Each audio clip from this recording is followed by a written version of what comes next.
Awesome. Welcome everybody to day two of Belief Camp. How's everybody doing? This kind of event is interesting. You engage in this sort of like a live event, and then afterwards things start sinking in. I saw a couple of people, actually many people, participating in the practice. So thank you for doing that.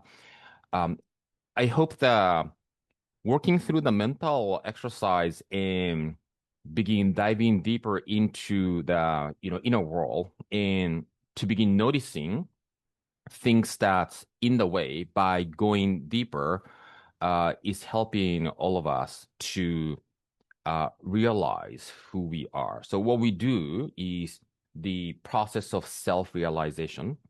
And self-realization is realizing the divine self in the mind.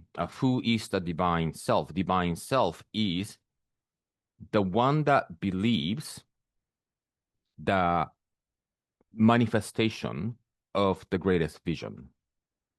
Yeah.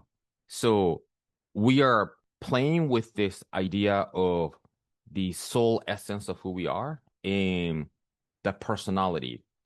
And it's interesting because I come from, the dance background, the movement background, and I was really interested in the body. And when you start doing some training and movement, and then when you dive deeper into that, you inevitably start becoming interested in the mind by knowing the interconnection between the mind and the body. And then when you go deeper into the mind, you start wondering, what about soul? And then begin exploring the dimension of the soul. So my journey has been from my body to mind to soul. And from early stage, I was curious and interested in that spiritual dimension. But here is the another layer that I want to talk about because we think that from body to mind to spirit, soul, yeah, there's a fourth layer to it.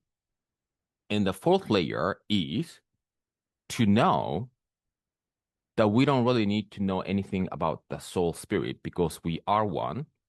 And coming back to the mind, understanding what about this mind thing that's in the way for us to actually live fully. So my journey has been from body to mind to soul and went back to really understand the mind because one of the things that I love saying is that the process of awakening, which is you can explain from different angles, right? To get out of the matrix. That's one way to explain awakening, right? Um, there are two steps. One is to know and then realize that we are spiritual being, which is more than what we can see, hear, smell, taste, touch. And the second layer of awakening is to really understand that we are here to integrate that part of us in this physical experience. And I think the different groups and practices and teachings out there, and just like I shared a little bit yesterday, my journey has been the journey of connecting dots to find something, an approach, and a perspective that made sense to me. And what made sense to me is to begin living the essence of who I am and having that as a driver's seat, in a driver's seat, and begin creating the life here in this physical plane, expanding, fulfilling the desire. And every space that I have been in has a little bit of either or and an emphasis in, a little slight different approach. And nothing fed me fully. So I decided to create one. That's what I did.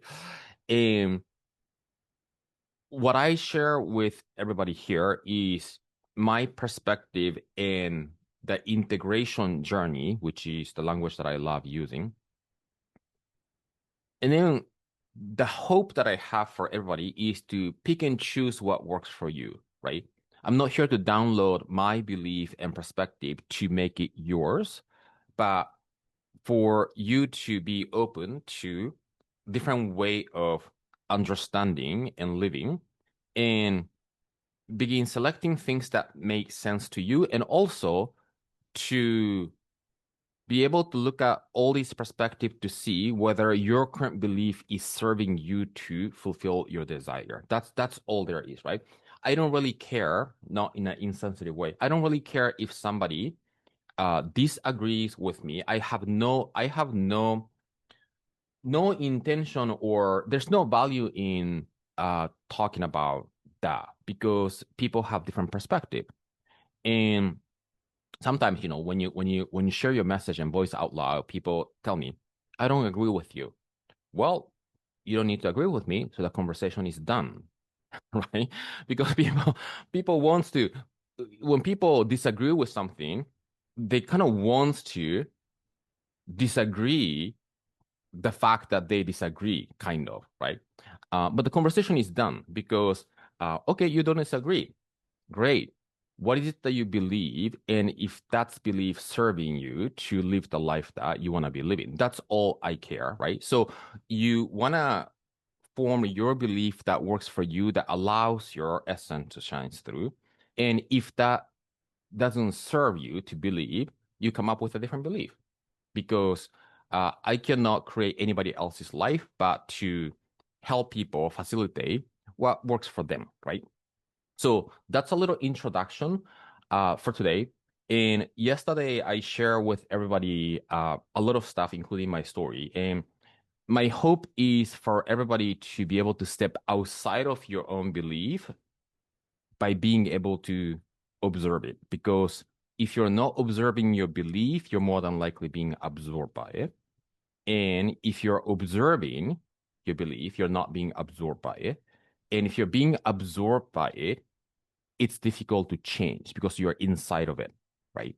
So the journey starts by being able to become aware of your inner dialogue, your energy that you're in, your intention that's coming from, and looking at examining the behavior and assumption to see where is my belief coming from that is creating this expectation, is what we want to exercise. Okay, day 2, we're going to start with our ritual. So in school, which I would love for everybody to go now, if you're watching live, and also if you're engaging in replay, I would love for you to go here now together as I walk you through. Purposely, I left the day 1 realization. So let's start with this. A lot of people share with us what they're grateful for, and perhaps I didn't anchor enough the second portion because people are excited about sharing their gratitude. Being here today, day 2, if you're watching replay, assume that you already watched replay, day 1. What was the number one single simple thing that spoke to you the most yesterday, right? If you could share that now here, that'd be great. Judith shared already 2 hours ago. And she's busy with her daughter's birthday right now. So there was different things that was communicated yesterday, including my story, to be able for you to see your story, right? And I share 3 statements that I carry with me everywhere I go that came from Bob Proctor. I haven't been talking too much about Bob Proctor, but I have been feeling called to talk more about him lately for some reason. We also talked about the difference between the understanding and the embodiment, right? Robin is starting to type. I can see that. Thank you. I can see people activity. Yeah. Take your time a little bit, right? This is not to make you feel rush or anything, but for you to actually stepping into that inspire state, because anything that spoke to you, anything that resonated with you, anything that spoke to you did because it lives inside of you. So one of the messages yesterday was this work is not about understanding the information, but how you can embody. Embodiment means that your subconscious mind is accepting the new idea and it's sinking into you to form a new truth to feel natural, right? We talked about what is belief. Belief is what is true for you in your experience. And what is true for you in your experience is what feels natural to you, that you don't feel separate from you. It's part of you. And what is part of you as an identity, as a concept, in the felt concept of you, this is important. The felt concept of you is going to mirror in your outside life, right? So what is that resonate with you because it lives inside of you? And and then I think another message, underlying message of my sharing yesterday was, oh, I see several people are typing. That's what it says now. Is I don't want you to think that what I'm going to tell you or share with you is going to change your life. Because I am not going to change your life, but you are going to, right? So then the perspective shift that we want to have, considering what I see and witness out there, and this is sort of like a human normality, I think, that people tends to look for the answer in the outside, but everything and all I do is to make you believe in the idea that the power lives inside of you, right? The power lives inside of you. And it's easy to say that, right? And the inquiry that we want to have is how much of my action and the thought process and the behavior that I'm executing is conducive to the idea that I am the power. Yeah. And one of the things that I have been very passionate about speaking out loud is to move away from the assumption or understanding that God is outside of you and move away from the assumption understanding that the universe and life lives outside of you, right? What if you are one, a part of that, right? And that shift, we can make that shift using our mind and attention and to be able to comprehend rationally, right? And in that comprehension, rationally comes from this inner knowing. But then the work and the practice that we want to do is how is our behavior, right? And some of you might not gonna like this, right? If you have a doubt, you're operating on a separation model.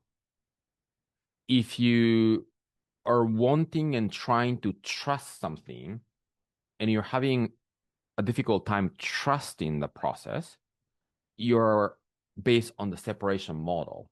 Means that God, life, universe, power lives outside of me, and I don't know. So let's trust the process. We don't need to trust the process because we know, right? So knowing with a capital K, knowing is another higher level of the trust. Trusting is an interesting thing. We we want to observe how we're using that word in the sentence that we use because okay, let's trust the process, right? Trusting the process means that we are sort of feeling like it's going to be good and that the outside is going to give us a comfort, right? But how the language that we use internally is going to begin changing if we are it without any separation.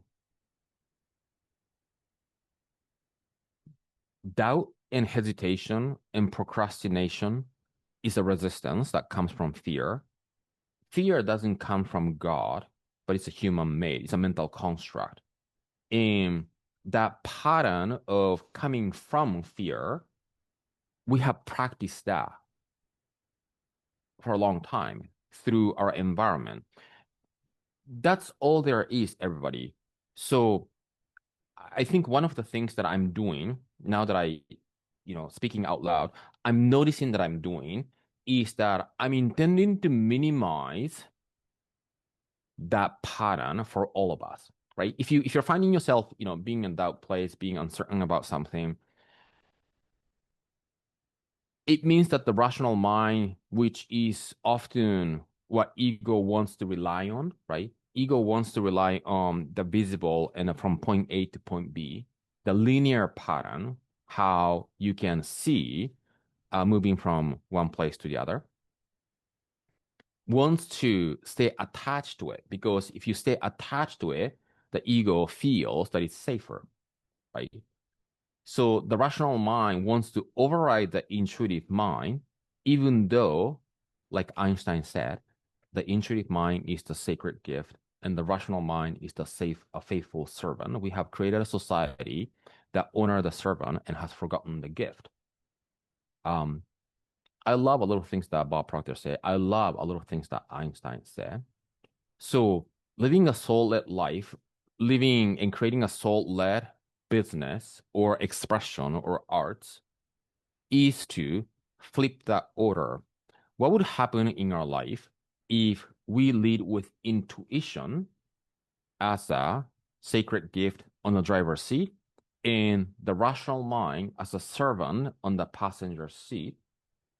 And if you don't know how things gonna change, you don't go into this uncertainty mode because what's uncertain is coming from the usage of the rational mind.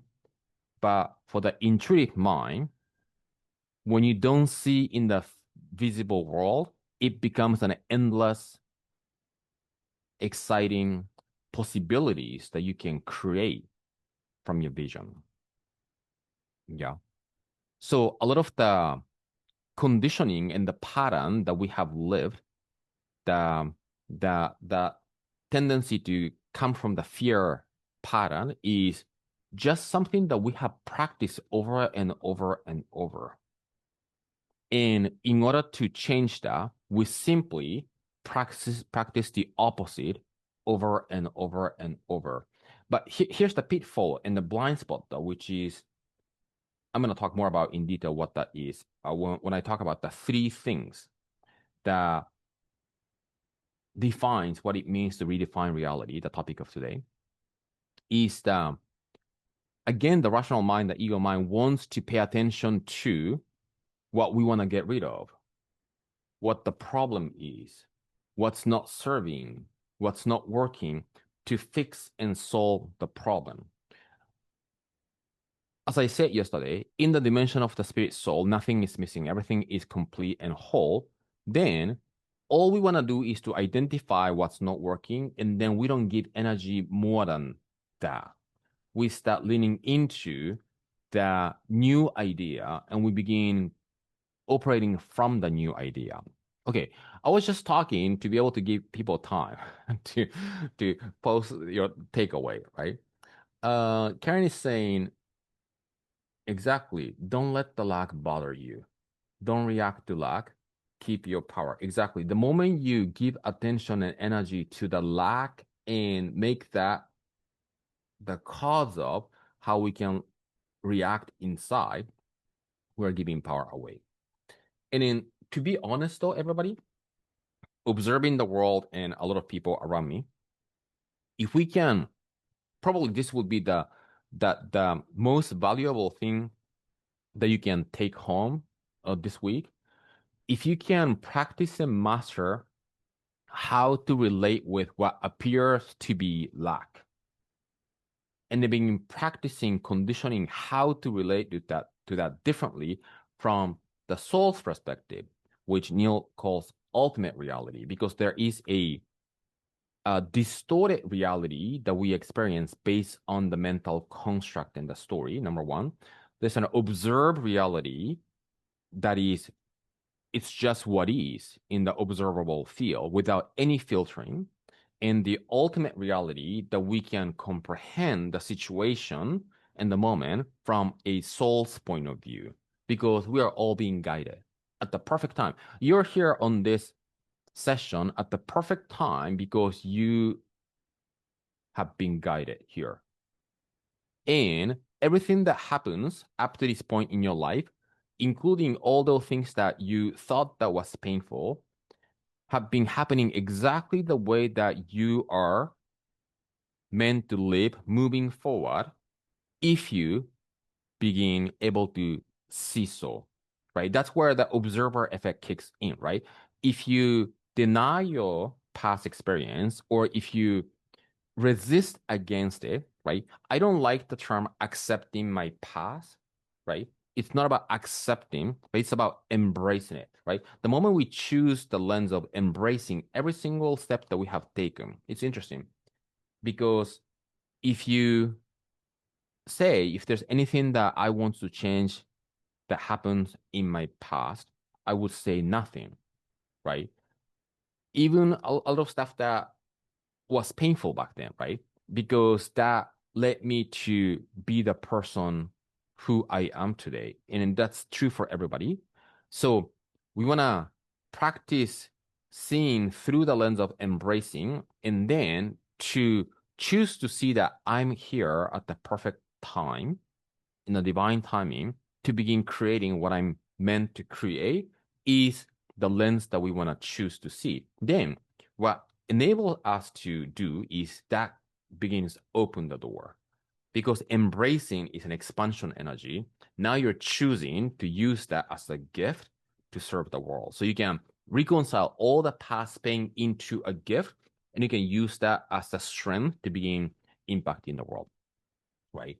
Robin saying biggest takeaway was stepping outside of the belief exactly because we're not that belief, but we're the one who can observe it and to be able to observe the inner dialogue. Now, everybody knows, right, the importance of healthy inner dialogue. That doesn't mean that everybody is observing all the time and knows and aware and have the capacity how to shift out of that quickly, right? And the inner dialogue is what we're choosing. We're choosing our inner dialogue all the time.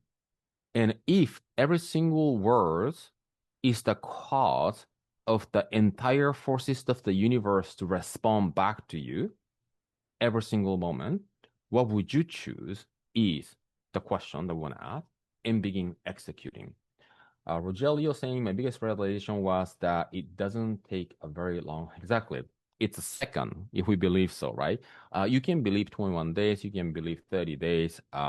If you choose to change immediately, you can, and that's the belief and the choice.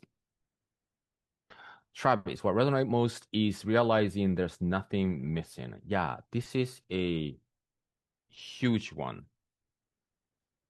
Something feels missing because we're seeing from that lens, not because that's what it is, right? And one of the things that I'm going to be talking about today is something that I feel passionate about talking about and people struggle to grasp, right? And it's this concept that we don't need to change who we are, but we only need to change how we see ourselves. Because there's a subject of I and the object of I living inside of us coexisting. And we tends to we tends to wants to try to change the part of us that we think that is not serving. But the moment we go there, we are actually choosing to see ourselves as that person. I'm gonna talk about this is number two of the redefining reality. So I'm gonna talk a little bit more about that. And great, thank you everybody for participating. Okay, we have one more thing. Here, day two realization, which of course Yam beat Tom, and then both of them are talking. So yesterday we started by bringing energy to what you feel deeply gratitude, the deep gratitude, right? The deepest gratitude. Now, because we are the practice that we're embarking upon is the practice of the law of assumption, right?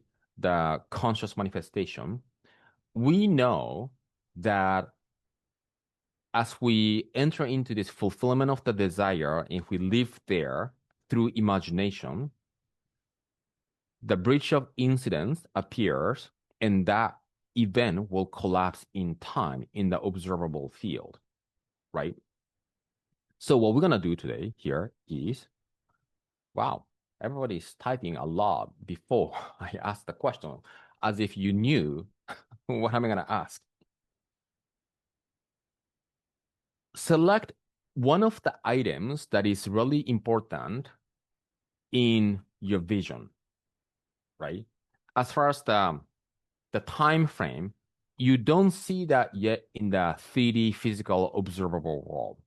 So if I use the rational language, I'm asking, go to your future right now, and what is one thing that you're feeling so grateful for and in a deep gratitude because of the future outcome that you're going to create in the 3D physical world? I'm using the rational language right now to feel that right now in the now moment as if you already are experiencing. Because if you use your imagination to feel that future version of your life, a part of your vision, and begin feeling that you are actually experiencing now, right? Because if you feel that, if you felt that you're experiencing that now. Now, this is again one of the redefining reality that I'm gonna be talking about.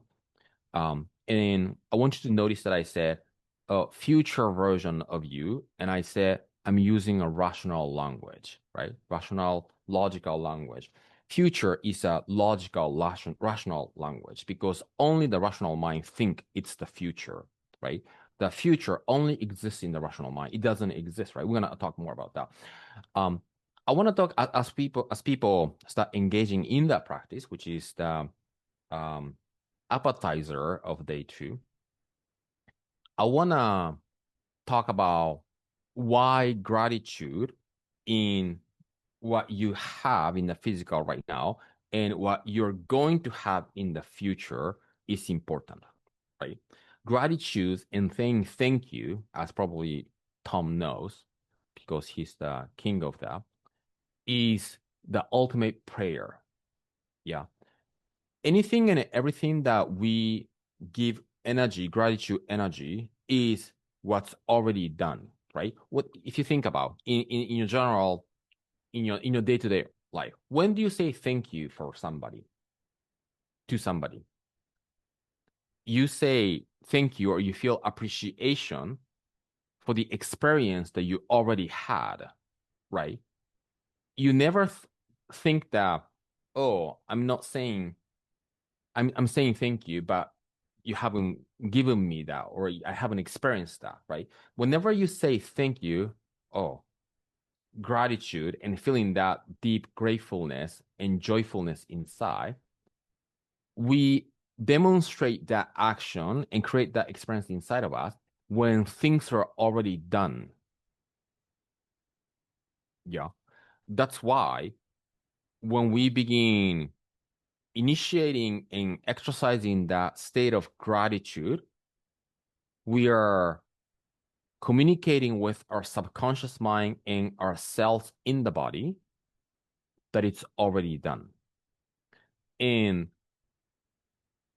I mean, if you ask Florence Scovel-Sin, which is another like a conscious manifestation guru, she's gonna tell you the most important thing that we want to be practicing in this practice that we're doing is to feel that it's already yours, that it's already mine, that I'm already having. The state of expansion and excitement that you feel that you already it because you already are one in the spiritual plane, and all we are doing is to move that energy into the physical form, right, in the visible world. So the visible world appearance appears as an extension of our energetics and feeling inside, and the already doneness is going to be felt as an expression and experience when we have the mind and the body, right? So it's really important. If you don't have any practice and if you are wanting to deepen this practice of already doneness, my recommendation is to use the opportunity for you to take a shower in the morning or at night, whenever you do, and feel that hot water on in the body, the fulfillment of the desire, and begin closing your eyes as you wash your body, that you're washing your entire body with the hot water to absorb all the gratitude and the excitement of the fulfillment of the desire of your vision.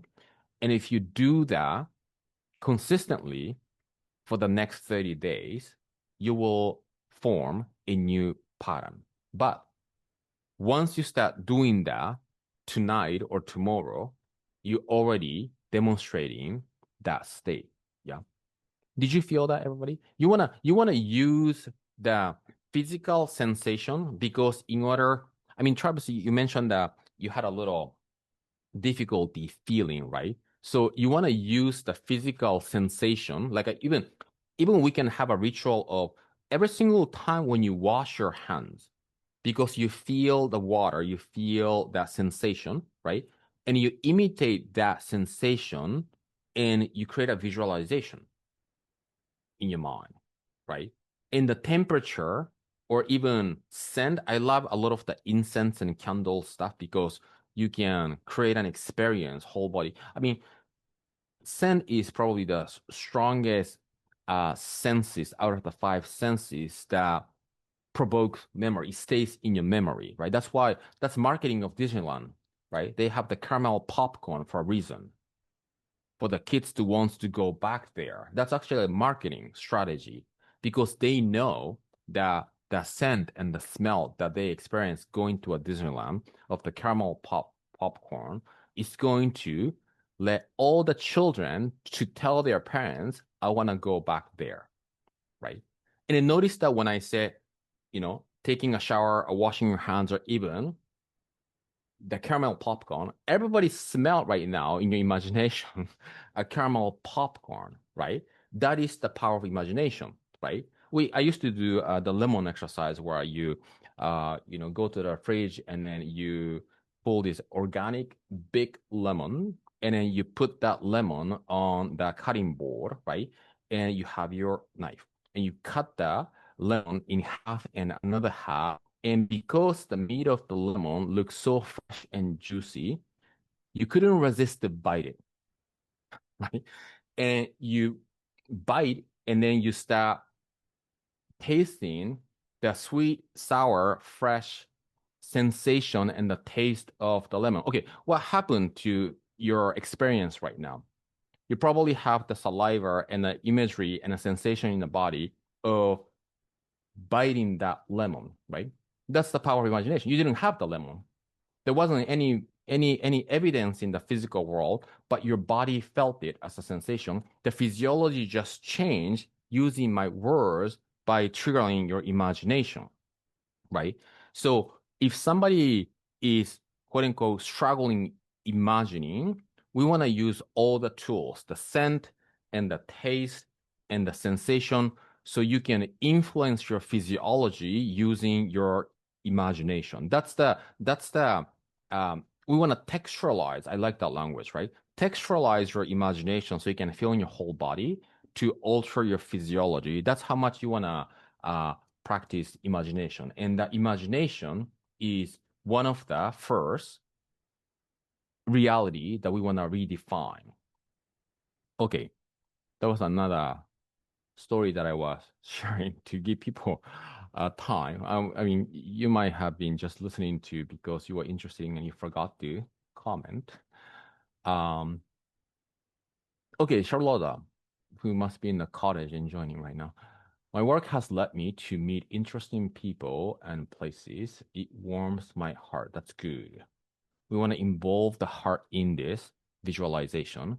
When I hear about children who have managed to leave the addiction to digital devices, you know, what do you think about that? Because I know, we're talking about the digital devices, and now Mark Zuckerberg is creating a new glasses that replace all the phone, right? And then now Elon Musk is creating a Tesla phone, right? So we want to sort of monitor how the world is moving and maybe, you know, deepen your offer, because I think the digital devices is going to be coming at you from multiple angles, right? By all the Silicon Valley people, which is 40 minutes away from where I live. Great. So enjoying, and it also, when you do that visualization, if you create relationship and conversation between different people, it becomes more textualized and vivid, right? Actually saying, I'm grateful for feeling so full because wholeness is gone, and wholeness, yes, H wholeness and W wholeness has taken over my life. I love that. Dagmar is grateful for the journey I am on, and I can feel the shift inside of me. Okay, great. Thank you, everybody. Everybody keep going, right? This is what we want to create. Before I talk about the three things that I wanted to present today on redefining reality, and I want to go much, much deeper than that warm-up phase, because there was a topic on redefining reality. I want to come back to the basics of the message that I have. And the basic message, the fundamental, the core message that I have is that, in my view, the ultimate way to live here on earth is to integrate the essence of who we are and express that through our personality. Yeah. So, and the reason that I want to anchor that idea is because, as I said yesterday, it's a repeating subject, and I'm doing that on purpose, is that people tends to wants to be present and aligning with that essence of who we are by stopping their doing, right? So you pause a little bit to meditate. You move away from your existing day-to-day life, such as up in the mountain or somewhere outside, to isolate from the daily activity to cultivate the being. And that's a beautiful thing because we can cultivate that through that environment. And then we can feel going deeper into the awareness of being, of who we are, through that inquiry inside. And then we can understand and then feel that we are more than the role that we're playing in this world, and we are more than personality. We are more than the belief that we operate from. We are more than the thoughts that we entertain. All those activities are the activities of the mind. So stepping into that vastness of the presence, that's the language that I like Eckhart Tolle using, right? The presence and the deep I is who we are. So we want to get in touch with that by understanding how the ego function, right? And I think a lot of the spiritual practices has been to shift out of the ego. Yeah. And I call that the first layer of awakening, that you are recognizing yourself and you are forming a lifestyle and a way of living that is beyond your mask that you're wearing. Yeah. I found that people who engage in those kind of presence-based spiritual practice tends to go easily in a survival mode because their practice has been isolated from the day-to-day activity that we do in order to function. On the opposite side, which is more of the personal self-development industry, we work on the belief, we work on the goals, and the masculine energy of the doing start overriding, and you go without stopping, and you start defining yourself with your having and doing and accomplishment and producing. And when you're not producing, you start feeling like you are not adequate, and you you start playing this dance of the ego story inside without knowing that they're playing, and they try to keep going. And then they realize, okay, I need to meditate now, right? And then they also think that, am I doing this right? What's the best way to meditate, right? The meditation becomes an achievement for them, part, part of the doing for them, right? The meditation is to stop doing, and they're wondering what they're doing right or wrong, right? Those are the polarity that we have, right? And I love that these personal development folks are wanting to be an effective creators in the world, to impact the world, to voice their message, and to innovate and to play in this world, right? And I wanted to integrate both, right? So because both are valuable, and if you just pick and choose one of the other, which is the duality, right? In the spiritual industry, we talk about the duality, right? We want to begin blending and integrating, and the integration happens when we recognize that the ego personality self is necessary to express ourselves and to experience life. And there is a perspective that we can choose in the level of personality that fulfills the urge of the soul. Okay, that one sentence was important. So if you want to go back to the recording, that's 46 minutes in this call. Yeah. The expression and an experience happens in the dimension of the mind and the body. And there's a way for us to choose a perspective in our way, in that way that we express ourselves, that aligns with the urge of the soul. And the perspective that aligns with the urge of the soul is the opposite of the perspective that feed the ego. It can be the same exact action, it can be the same exact behavior, but the intention and where we come from is different. That's why this is exactly the reason that I wanted to share my story, so you can see how this works. Yeah.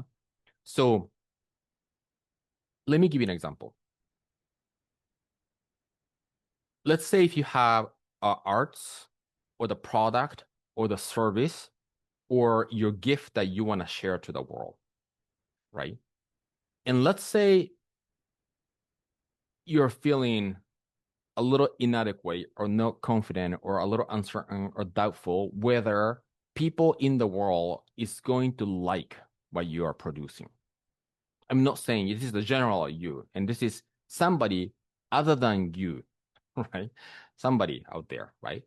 And this person, okay, I want to show up and begin expressing, doing things, right?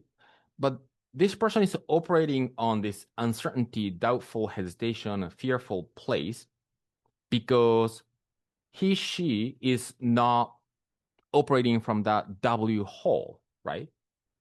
And this person, because of the mental construct, wanting a validation from the external world, how good you are by getting the likes or getting the attention or getting the compliment.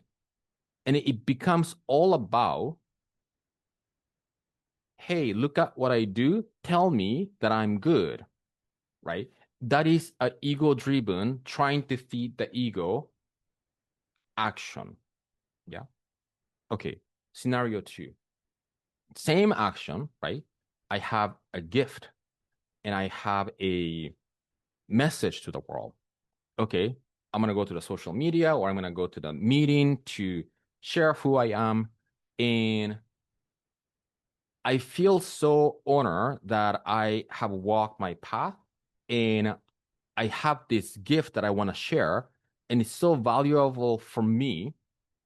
I don't care what you think of it, but I believe that this is so powerful and I can see how this is going to impact the world.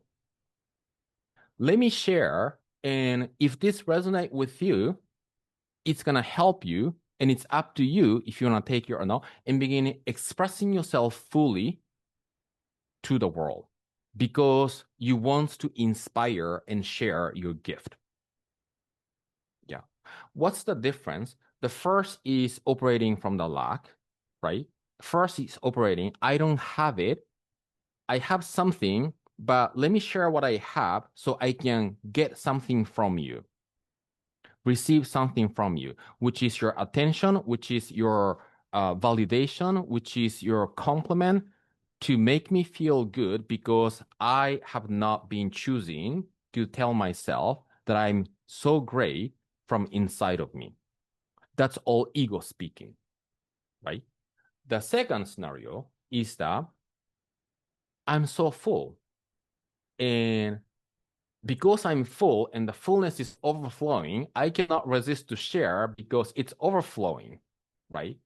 And I'm being so inspired. And let me share this with you so you can get inspired because I see my own light within me and my light is so bright. If I can get closer to you, I can help you see your light that you might have dim yourself. Yeah. That is the urge of the soul seeking expression through the mind. And same action, same activity, different intention where we are coming from. One comes from lack, one comes from abundance. One comes from the ego, another one comes from the full essence soul of who we are. One comes from needing to be validated, another comes from needing to inspire because that's the extension of the urge of the soul. I don't know why I want to express this, but that's what I came here to do. Did I say on day one yesterday that, like, for instance, one of the things that coming from my background as a dancer, because I really honor and appreciate the perspective of arts and the artist, right? There's something beyond the rational that takes you to a certain place. And then I have convinced myself that we are all artists of the soul. And when somebody is a true artist, what is the thing that the artist does? Artist wants to create, right? So if you're a musician or singer, you might be somebody who wants to write music, right? If you're a painter, you want to be outside and begin painting. Yeah. And then if we ask them, why do you write music? Why do you paint? Right? And the best answer is because I do. Right? Because that's what I came here to do. That's a natural expression of me. That's like, I think I said this right. That's like me, the seed turning into a flower. That's a natural tendency. We don't ask flower, why did you become a flower? Right? You don't ask caterpillar, why are you becoming a butterfly? Right? Because that's the expression of it. So we have all been an embryo. This is what Marianne Williamson, this is the analogy that Marianne Williamson uses, right? The seed becomes a flower. Actually, Bob says this too, right? That's a natural urge of the desire expressing in a fuller way. The caterpillar turns into a butterfly. That's a natural expression. Embryo of us turning into a artist to express ourselves is exactly the same as flower and butterfly. The difference is that flower and butterfly are not thinking about what others are going to think of them. right? And what's acceptable for the world, what's going to function in the world, right? So I just wanted to give this analogy to become aware of the context of what box we might be in that has become a norm for us, but it doesn't need to be that way, right? We're all artists of the soul. We're here to do what we are called to do. We didn't come here to do something else other than what we are called to do. And if there's something that we're called to do, that's what we are came here to demonstrate, then it must work 100% of the time. The success of that path is inevitable because that's what we came here to do, right? The seed becoming a flower is inevitable if that's what the seed came here to do. Same as caterpillar to butterfly. You get that point. Okay, everybody, I haven't started the topic yet. Redefining, redefining reality. Okay, we have 20 minutes. I can do this in 20 minutes. So the first shift that we must make is that to stop calling the 3D physical world as a reality. Yeah. So in the manifestation space, I hear this often. Okay, I know that I'm supposed to be visualizing, I'm meditating, I'm in that place. And at the end, many people tell me, but the reality is, and then they sort of drop themselves into this space of what they believe to be what reality is. Yeah. So the definition of reality for most people is the 3D physical world. And the invitation today is what if not, that's not true? And what if you begin believing that the real reality is not in the 3D physical world? And by believing so, what if your imagination that you can choose whatever you want becomes your ultimate reality because that's the cause of the manifestation, right? So it's one thing to begin imagining and then feeling whatever the practice that you have, but using all the five senses internally through your imagination. You can activate your five senses using imagination, just like we went through with the lemon and whatever the other example was earlier. And begin deciding that because the imagination that I can choose, and you can imagine based on worry, doubt, and worst case scenario, and the plan B, and what if negative, negative, negative, you can imagine that, or you can also choose to imagine that what if this is the best thing that can ever happen in my life? What if I can imagine whatever that I want to create, and what if that belief in the imagination is going to move the needle? And what if the imagination actually is the real world because that is what's creating the outside, right? So believing in the power of imagination. And if you are getting into Neville's work, a lot of the Neville's work is, I mean, every single chapter, every single book, Neville is just saying two things, right? Being in the energy of the fulfillment of the desire and understand the concept of yourself, right? The concept of self is the cause of everything, right? And Neville is saying that your imagination is God. Neville is saying that when you imagine, I mean, Neville is not saying this, but I'm paraphrasing, right? Neville and other people are saying that when you imagine the greatest vision and the grandest version of you that is fulfilling your greatest vision, that is Jesus Christ, Christ's consciousness. Yeah. Neville is saying that Jesus Christ didn't exist as a persona and human. Neville is saying that every character in the Bible is a psychological phenomena combined with the astronomical consequent. And somewhere along the way, the Bible has turned into a personified history. But what if every single character in all the statement in Bible was the story of the soul demonstrating the state of consciousness to be able to message the world to wake up and integrate into who we are, who we truly are. Yeah.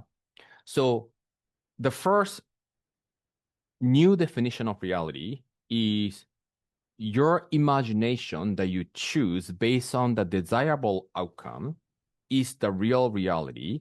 And when we begin believing that and then begin making that stronger than the 3D five senses, the world of senses. Wow, everybody's typing a lot on the chat that I didn't notice. Actually, like a 70. Whatever that you're having fun, keep having. That's good. That's the first shift. Yeah.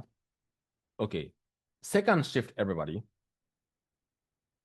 is to redefine reality to begin understanding that the future doesn't exist. Yeah. Future doesn't exist. Future lives in the mental creation as a concept, right? Future doesn't exist, right? Do we agree that future doesn't exist? What exists is only the experience that we're having now. Yeah. So when we begin working on redefining reality, why do I want to have this, subject, future doesn't exist, as a part of redefining reality, is because as long as we believe that future exists, we think about the future, right? So in the material standpoint, we often talk about, okay, I want to do this, do this to get to my goal, right? That's a common language. I want to get this thing done, so I can meet the goal or whatever that I want to do, right? The material standpoint goes hand in hand with the rational mind. So the rational mind wants to see this and this and this. And when I add this and this and this, I'm going to arrive there. And I'm not saying that we don't want, we need a rational mind. Otherwise, you wouldn't be coming in at 10 o'clock together to join the call, right? I'm just emphasizing the other one because we're so locked into the rational mind, right? In order for us to communicate, we need rational mind. In order for us to drive and get somewhere to a restaurant, we need a rational mind, right? The intuition is not going to take us there. We need a rational mind, right? But the point is that when it comes from this conscious manifestation work, we want to actually remove the idea of future because the mind is wired to think future is something that has not arrived yet, right? So one of the powerful teaching in Neville is, which I have a couple of books here, is he teaches us to not think of it, but to think from it.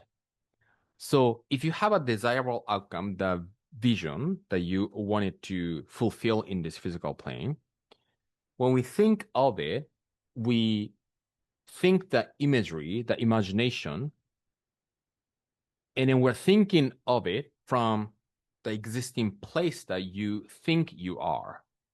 And the existing place that you think and assume you are in, most of the time, is subconsciously wired based on the five sensory world, right? So I'm right here. This is my situation. This is my 3D reality. This is my love situation. This is my peace situation. This is my money situation. This is my health situation.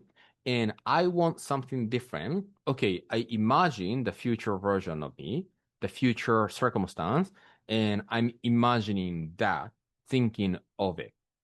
Yeah. That's a rational mind-based visualization.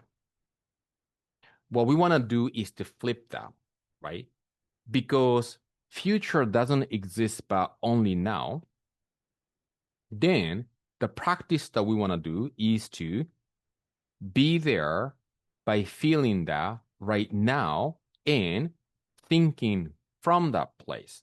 So everybody take a moment to imagine your greatest vision, right? It could be a piece of it. And I want you to imagine seeing yourself and doing things in a way that makes you want to dance because it's so good and inspiring and exciting and joyful. You came here to do that. You are fulfilling your calling. What is the location that you're in? What do you smell? What's the conversation that you're having? And all of that, right? So that's the foundation. Now, you're there. Now, if you're already there, what are you focusing on next? Because if you're already there, you're not going to be attached to that fulfillment of the desire because it's already fulfilled, right? It's like a breathing, right?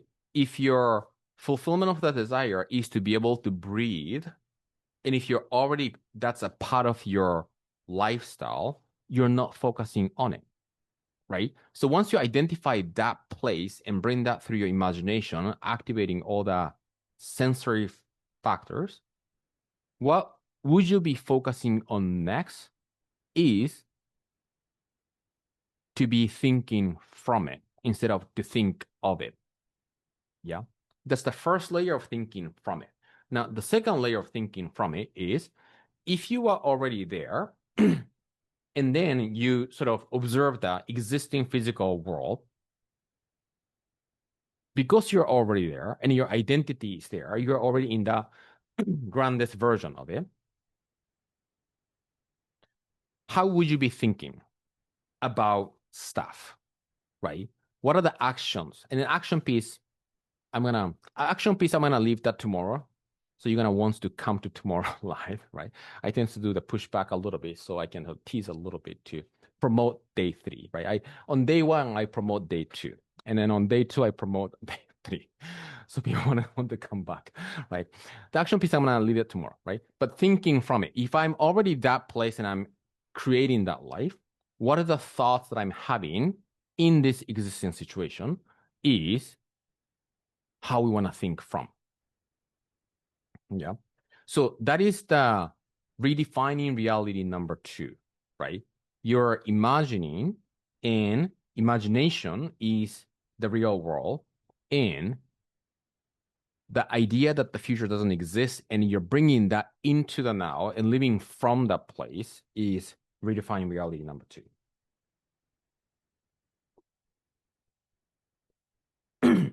Number 3, we all know that we are living in an abundant universe, right? Do we believe that? Do we believe that we're living in an abundant universe? Yeah. If we are living in an abundant universe, it means that there's an infinite supply. There's no, what it means to be living in an abundant universe is that there's no shortage of love, there's no shortage of health, there's no shortage of wealth, right? Do we believe that? Do we believe that there's no shortage of love and health and wealth? And then do we believe that the inside is the cause of the outside? What happens if we combine the two ideas? It means that each one of us is able to demonstrate infinite love, infinite health, infinite wealth, right? So the only thing that is missing, if we are not experiencing that, is the mental construct and the tendency that might be sneaking in that makes us operate from the state of lack. Because lack energy attract lack, right? So the work that needs to be done is to exercise this idea of the abundant universe, right? That's the number 3, redefining reality, right? What is reality, right? What is the reality that we're living in? We're living in an abundant universe. Life is abundant. My life is abundant. Your life is abundant. I am abundant. You're abundant. If we truly believe that reality, what thoughts do I choose?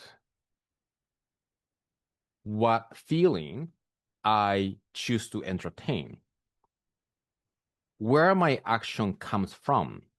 If I am representing abundance because I am not separate from it. Does that make sense? So the tendency and what I want to shed light on in this conversation is there's an idea, right? There's an abundant universe, right? And we want to believe that, and we tend to leave those wonderful information as an information and sort of leave it outside. And then we start wanting to create that life, and we start wanting to move towards abundance. And if you want to move towards abundance, because every act is an act of self-definition.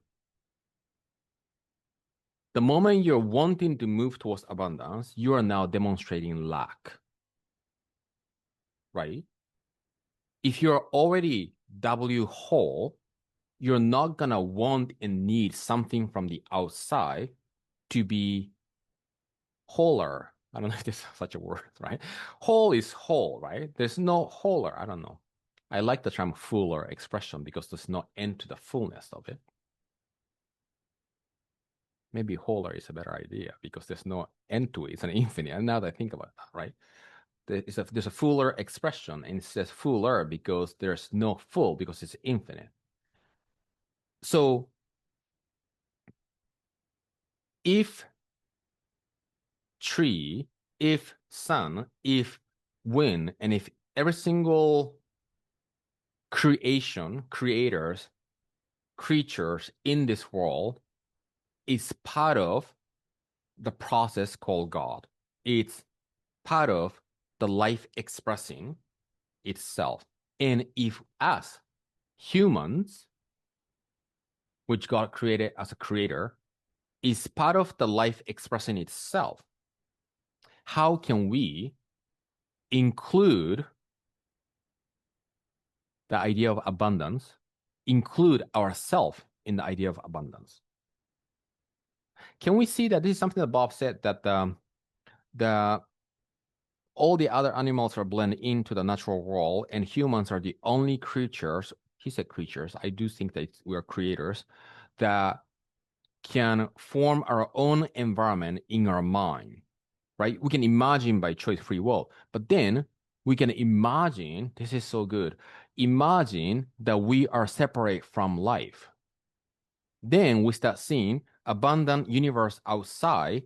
That person is abundance. I'm kind of separate. Okay, I'm going to work towards being abundant, and working towards being abundant, working towards healing the past. That perspective is self-defining ourselves, that is who we are not currently. Are we following? Yeah. So there's nothing that we need to fix. There's nothing that we need to change. The only thing that we want to be practicing, working on, is to practice seeing ourselves as abundant. Because the moment we say that, oh, I had this life past wound and the psychological pain, and I need to heal that. Now, that might have been true as your past memory, But then the moment you choose to see yourself so, you're self-defining as somebody who needs healing. This is where a lot of the spiritual folks are trapped, right? I need to heal myself. Well, the moment you say that you need to heal yourself, you're self-defining yourself as an identity, a person that needs healing, and you're activating the observer effect to replicate more of that identity that needs healing. You already are healed in the spiritual plane. That is who you are. And because this life universe is self-organized, self-corrected, Marianne Williamson conversation, the moment you start seeing yourself, choosing to see yourself in your imagination, in a conception of yourself, everything that is not serving will begin falling into place to meet your identity and the conception of yourself you're choosing to see you. So the redefining reality number 3 is to begin including you as a part of the unfoldment of life, and then utilizing that free will to choose to see yourself so we can stop separating ourselves from the world, separating ourselves from God, separating ourselves from the unfoldment of the life. We are co-participating in that movement right now as we listen to, as we experience together. Ooh, I'm very becoming good at ending on time, everybody. Let's see. Thank you, everybody, for participating. We're gonna finish with number 2, day 2, practice. So day 2, you have 2 questions instead of 3. And one of the questions is, what is a practice you want to implement in order for the inner reality to be stronger than the outer reality? So I am not going to share with you what I suggest, but I would love for you to come up with, okay, the outside physical sensory world is strong, and internal imagination and experience inside that we create from the imagination is the cause of it. How can we raise the volume of the inner world louder than the outer sensory world so we can begin accessing that real reality inside more instead of focusing on the world of effect? Yeah. And if you want to answer both questions that's in the worksheet, feel free to do so. I'm going to begin responding to the answer of the day 1 practice. Amazing. Good. Tomorrow, we're going to be talking about mastering the soul-led living, and we're going to sort of close the loop and bring everything together. I tend to repeat a couple of stuff that I said on day 1, day 2, so you can absorb a little bit deeper. And that's it. If you could stay engaged in the group, and Ronald is saying, who is Neville? Okay, I'll let you know. I cannot believe that you're saying who is Neville, being with me for quite some time. Okay, that's good. That means that you have a lot to expand. So actually responded. Thank you. See you tomorrow, everybody. Thank you so much for joining, and stay engaged and connected. And I will see everybody very soon. Thank you.